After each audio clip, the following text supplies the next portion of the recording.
जय हिंद दोस्तों, कैसे हैं आप सब। आज हम उत्तराखंड के पावन नगरी यानी कि हरिद्वार यात्रा की बात करने जा रहे हैं। दोस्तों, अगर आप हरिद्वार जाने की योजना बना रहे हैं या फिर अगर आप हरिद्वार से केदारनाथ, बद्रीनाथ या फिर चारधाम यात्रा जाने की योजना बना रहे हैं तो ये वीडियो आप लोगों के लिए काफी यूजफुल है, क्योंकि आज की वीडियो पे मैं आपको बताऊंगा कि आपको हरिद्वार कैसे घूमना है, हरिद्वार में आपको कितने दिन का स्टे बनाना चाहिए और हरिद्वार में कौन कौन से प्रमुख स्थान हैं जहां पे हमको दर्शन के लिए जाना है। साथ ही साथ हरिद्वार से केदारनाथ के लिए अगर आप बजट ट्रिप बनाना चाह रहे हैं तो बस की क्या फैसिलिटी है, बस की क्या टाइमिंग होगी और बस का फेयर कितना होगा, ये हर एक इन्फॉर्मेशन आज के इस वीडियो पे मैं आपको देने वाला हूं। तो दोस्तों बने रहिएगा मेरे वीडियो में, एक एक करके सारी बातों को मैं विस्तारपूर्वक वर्णन करूंगा, जिससे आपको हरिद्वार यात्रा करने के लिए काफी सहूलियत मिले और साथ ही साथ आपका कुल खर्चा भी कम आ जाए। चलिए दोस्तों, सबसे पहले हम बात करते हैं कि हमको हरिद्वार कैसे पहुंचना है। दोस्तों, अगर आप बाई ट्रेन से आना चाहते हैं तो जो नियरेस्ट रेलवे स्टेशन है वो तो है हरिद्वार ही, और हरिद्वार के ठीक सामने बना हुआ है वहां का बस स्टैंड यानी कि हरिद्वार बस स्टैंड। तो अगर आप बाई रोड आ रहे हैं दिल्ली से तो आप यहाँ हरिद्वार बस स्टैंड भी आ सकते हैं। चलिए दोस्तों, प्रमुख बातें कि हम हरिद्वार पहुंच चुके हैं, अब हमको यहाँ पे स्टे कहाँ बनाना चाहिए। दोस्तों, हरिद्वार यानी कि जो रेलवे स्टेशन रोड है, रेलवे स्टेशन रोड में दोस्तों आपको बहुत सारे होटल्स मिल जाएंगे, बजट होटल्स भी मिलेंगे, अच्छे होटल्स भी मिलेंगे। तो अगर मैं एक नॉमिनल कॉस्ट की बात करूँ तो 600-700 रुपये में आपको आराम से एक अच्छे होटल्स देखने को मिल जाएंगे। वही अगर आप थोड़े अच्छे डिलक्स होटल लेते हैं तो 1500-1800 के भी होटल AC रूम के साथ वो आपको मिल जाएगा, और होटल में ही आपको खाने पीने की भी बंदोबस्त हो जाएगी। तो इस तरीके से आप हरिद्वार में रेलवे स्टेशन के आसपास ही आप अपनी जो भी ठहरने की व्यवस्था है वो आप यहाँ कर सकते हैं। चलिए दोस्तों, अगली बात कि हम यहाँ पे अब चलते हैं गंगा घाट की तरफ, जो कि सबसे प्रमुख घाट है वो है हर की पैड़ी घाट। अब दोस्तों, यहाँ हर की पैड़ी घाट में जाने के लिए आपको हरिद्वार जो रेलवे स्टेशन है या फिर आसपास के कहीं भी आप होटल में स्टे किए हैं वहां से ई-रिक्शा चलती है हरिद्वार में बहुत ज़्यादा। तो ई-रिक्शा लेकर आप 20 रुपये पर पर्सन लेता है और वो आपको हर की पैड़ी पर ड्रॉप कर देता है। यानी कि रेलवे स्टेशन से अगर मैं डिस्टेंस बोलूँ तो आपका 2 किलोमीटर का ये डिस्टेंस रहता है और आप यहाँ इस गंगा घाट पे आ सकते हैं। देख सकते हैं दोस्तों, यहाँ पे लोगों का स्नान बहुत ही जोरों शोरों से है और बहुत ही सावधानी पूर्वक यहाँ स्नान कीजिए, क्योंकि यहाँ पे गंगा नदी का यथा फ्लो है, तो आप थोड़ा सा सावधानी पूर्वक कीजिए। रही बात महिलाओं की वस्त्र परिवर्तन करने की बात, तो दोस्तों यहाँ पे एक स्टील केसिंग बनी हुई है, तो इसके अंदर महिलाएं जाके चेंज कर सकती हैं। साथ ही साथ कुछ टूरिस्ट जो होते हैं वो यहाँ से गंगा जल भी लेके जाते हैं केदार बाबा के लिए या फिर चारधाम यात्रा के लिए। तो यहाँ से आपको जेरी कैन मिलता है, तो आप जेरी कैन भी परचेज कर सकते हैं। अलग अलग लीटर का अलग अलग रेट होता है, यानी कि कहना चाहिए 80 रुपये, 100 रुपये, इस तरीके से आपको यहाँ पे ढेर सारे जेरी कैन मिल जाएंगे। और यहाँ पे हरिद्वार में सबसे प्रमुख है यहाँ का शिकंजी। तो दोस्तों, अगर आप हरिद्वार गए हैं तो नींबू पानी सोडा के साथ और शिकंजी ये जरूर आप ग्रहण कीजिएगा। चलिए दोस्तों, ये देखिए हम अभी हैं हर की पैड़ी के हरिद्वार पे गंगा घाट के पुल पर। अब ये दोस्तों पुल, आप वो जो सामने एक पुल देख रहे हैं और एक पुल यहाँ पे जहाँ पे मैं खड़ा हूँ, 2013 की जो आपदा आई थी तो वो पुल भी डूबने के कगार पे था, यानी कि पानी उसको लगभग छू के निकल रहा था उस आपदा में, जब 2013 की आपदा आई थी। तो दोस्तों, हरिद्वार का जो फ्लो है यानी कि गंगा घाट का जो फ्लो है वो बहुत ज़्यादा है। रेलिंग दोनों साइड बनाई गई है, बहुत ही अच्छे तरीके से जंजीर लगाया गया है ताकि आप स्नान भी कर रहे हैं, डुबकी भी लगाएं तो जंजीर के साथ जरूर लगाएं। और देख सकते हैं ये फ्लो इतना ज़्यादा है कि हल्की सी भी लापरवाही शायद आप किसी दुर्घटना के शिकार हो सकते हैं। तो बहुत ही सावधानी पूर्वक से रहिए। अगर बच्चे हैं तो बच्चे को जरूर हाथ पकड़ के जाइए, क्योंकि यहाँ का फ्लो बहुत ज़्यादा है। ये गंगा घाट स्नान करने के बाद दोस्तों अब हम फुल डे साइट सीइंग करेंगे, अगर आप सुबह हरिद्वार पहुंचे हैं तो। अब ये हरिद्वार यात्रा करने के बाद आप होटल पे पहुंचिए, फ्रेश होइए, लंच करना है तो लंच कीजिए। उसके बाद फिर आपको प्रस्थान करना है मनसा देवी मंदिर की तरफ, जो कि हरिद्वार का दूसरा सबसे प्रमुख स्थान है। हालांकि दोस्तों, यहाँ पे मनसा देवी जाने के लिए आपके पास 3 ऑप्शन है। एक तो अगर मैं पहले ऑप्शन की बात करूँ वो है आपका रोप वे का। तो मनसा देवी मंदिर आपका हर की पैड़ी घाट से 1.5 किलोमीटर की दूरी पे है। तो अगर आप रोप वे जाना चाहते हैं तो दोस्तों रोप वे से भी जा सकते हैं, जो कि आपको लगभग 10 मिनट लेगा और आपको छोड़ देगा।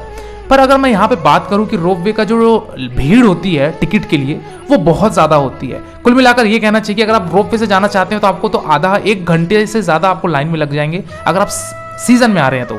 और यहाँ की अगर मैं कॉस्ट की बात करूँ दोस्तों तो कॉस्ट भी थोड़ा सा ज़्यादा है। यहाँ पे एक चंडी मंदिर भी है, तो मनसा देवी का टिकट लेंगे तो 145, कंबाइंड टिकट लेंगे तो आपको 365 रुपये पर हेड पड़ता है मनसा देवी मंदिर और चंडी मंदिर। दूसरा ऑप्शन है दोस्तों आपका यहाँ पे सीढ़ियों के द्वारा या फिर पैदल आप यात्रा कर सकते हैं।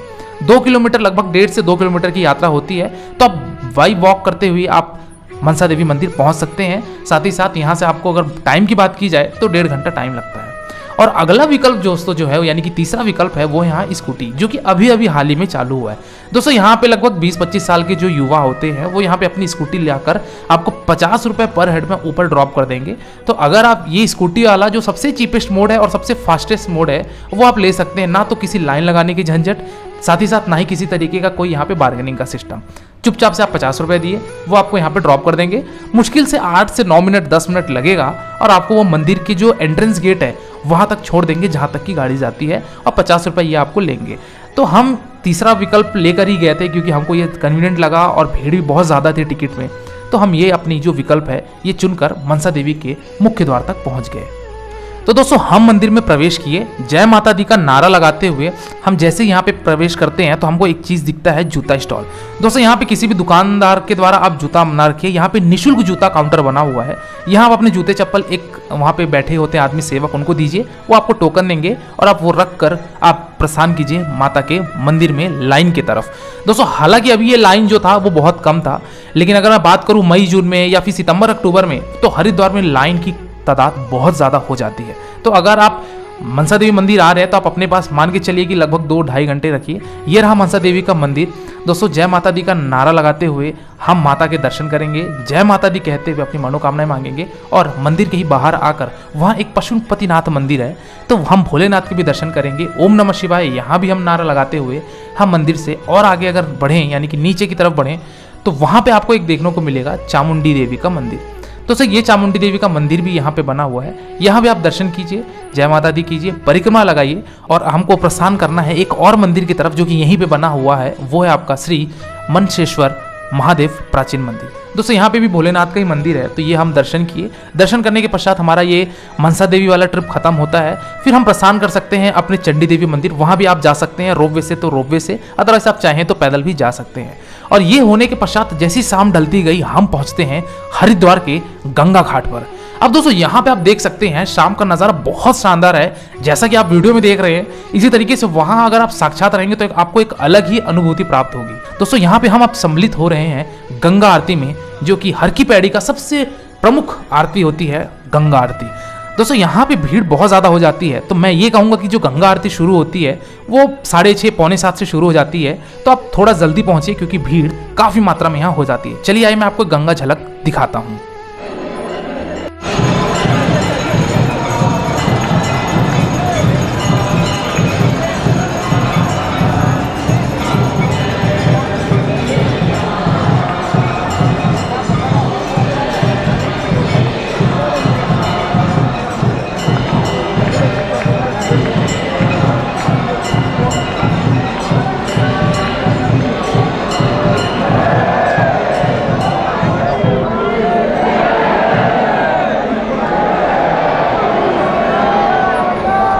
तो दोस्तों ये दृश्य था गंगा आरती का जो कि आपने देखा।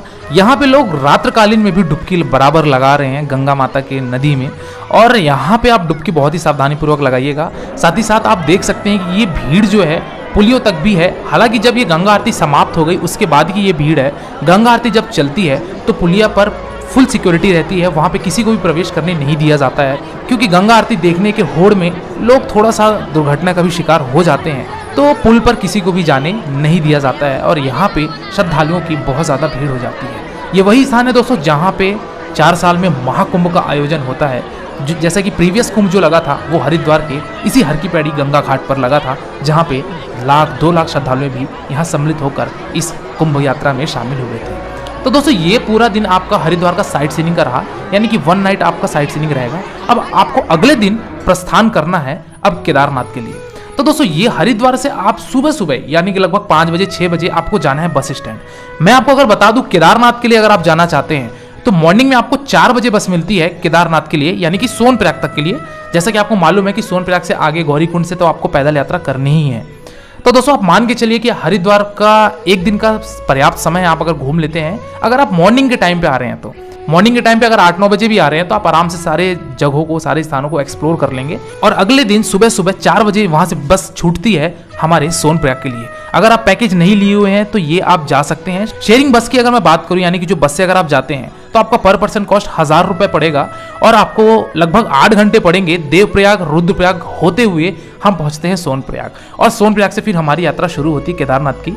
तो केदारनाथ की तो वीडियो मैंने ऑलरेडी बना रखी है, लेकिन आपको जल्दी में एक हेलीकॉप्टर के द्वारा कैसे यात्रा की जाती है उसकी भी वीडियो मैं आपके लिए लेकर आऊँगा। दोस्तों अगर आप पैकेज लेना चाहते हैं तो डिस्क्रिप्शन बॉक्स में वहाँ एक नंबर मिल रहा है, उस नंबर पे आप अपनी 4 धाम यात्रा, केदारनाथ यात्रा या फिर केदारनाथ बद्रीनाथ जो भी आपके डिमांड है वो आप वहाँ पूछ सकते हैं। जो भी आपको रेट मिलेगा आप वहाँ कांटेक्ट करके जो भी इंक्वायरी है वो आप ले सकते हैं। दोस्तों आज की इस वीडियो में हरिद्वार यात्रा का संपूर्ण वर्णन मेरे ख्याल से आपको समझ में आ गया होगा। इसके बाद भी अगर आपको कोई डाउट है तो आप मेरे इंस्टाग्राम यात्रावास आईडी में विजिट करके जो भी आपके प्रश्न है दोस्तों वो मुझ तक प्रकट कीजिए। डेफिनेटली आपको मेरे द्वारा या मेरी टीम के द्वारा आपको रिप्लाई दिया जाएगा। आज की वीडियो में दोस्तों फिलहाल इतना ही, मिलते हैं फिर एक नई वीडियो में एक नई यात्रा के साथ, एक नए विषय के साथ। तब तक के लिए शुक्रिया।